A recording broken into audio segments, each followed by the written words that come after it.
بسم اللہ الرحمن الرحیم۔ بچپن سے لے کر آج تک ہم نمازیں پڑھتے ہی آ رہے ہیں، لیکن کبھی ہم نے یہ نہیں سوچا کہ جو ہماری نماز بچپن میں تھی کیا اس میں کچھ تبدیلی بھی آئی ہے یا وہی بچپن والی چل رہی ہے۔ یعنی اب ہم جوان ہو گئے اور نمازیں پڑھ رہے ہیں، اور مجھے یہ لگتا ہے کہ جیسے بچپن میں پڑھتے تھے آج بھی وہی نماز ہے۔ کبھی ٹھنڈے دماغ سے ٹائم نکال کے یہ نہیں سوچا کہ یار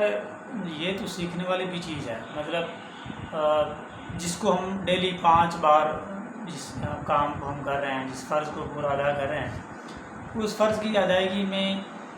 کوئی امپرومنٹ بھی آئی ہے یا نہیں آئی۔ ہمیں تو ایسے لگتا ہے کہ جیسے بچپن میں مطلب نماز پڑھتے تھے، سجدے کی حاضری لگائی اور واپس آ جاتے تھے، تو وہی حاضریاں چل رہی ہیں۔ آج ہماری اتنی عمر ہو گئی ہے اور عمر کا اتنا اہم حصہ گزر گیا،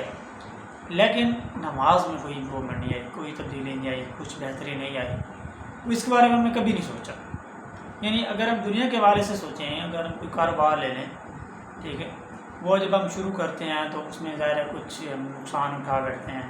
کچھ کمی بیشی رہ جاتی ہے، پھر اس پہ ہم بیٹھ کے انالیسس کر رہے تھے کہ یار یہ کمی رہ گئی تھی، یہ پریشانی یہ یہاں پہ مطلب مسائل پیدا ہوئے ہیں، تو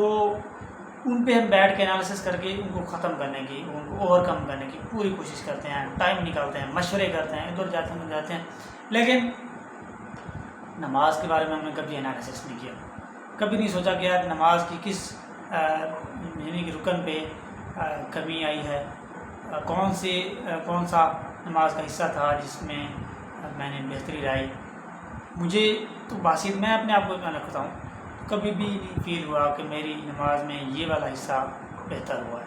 یعنی جیسے شروع میں پڑھتے تھے بچپن میں، آج بھی اسی طرح نماز پڑھ رہے ہیں، ویسے ہی سجدہ ہے، ویسے رکوع ہے، ویسے ہی قیام ہے، اور ایک چیز کامن ہے، اور وہ یہ ہے جیسے ہمارا خیالات بچپن میں باہر گھومتے پھرتے تھے نماز میں، وہی خیالات آج بھی ہیں، بلکہ اس سے کافی حد تک بڑھ گئے ہوئے ہیں۔ جو ہم نے اپنے سر پہ مسائل اور جو اتنے زیادہ یعنی کہ بوجھ ہم نے سر پہ لادا ہوا ہے اور خود ساختہ ہے یہ سارا کچھ،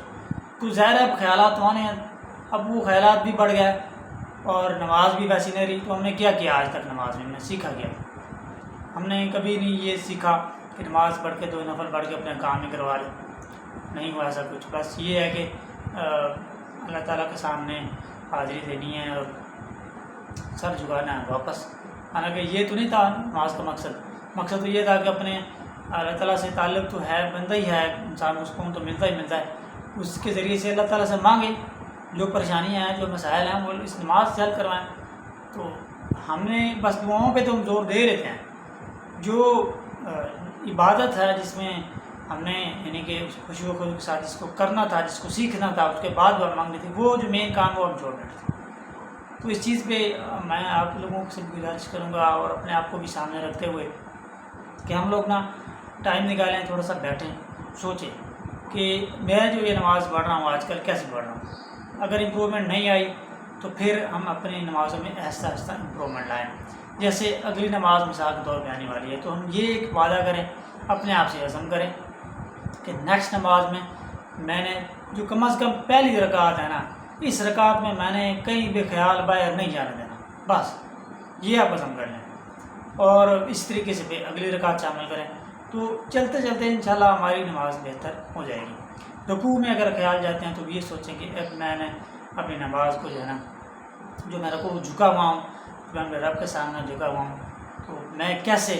کہیں باہر جا سکتا ہوں، میرے خیالات کو باہر کیسے جا سکتے ہیں۔ سجدے میں پڑھا ہوں تو یہ سوچوں کہ اللہ کے حضور سجدے میں گرا پڑا ہوں، جیسے ہم دنیا میں کسی کے سامنے جھک پڑتے ہیں، نیچے گر پڑتے ہیں سجدوں میں، کسی کو مطلب محنت سماجھ کرتے ہوئے کوئی گرتا ہے پاؤں میں،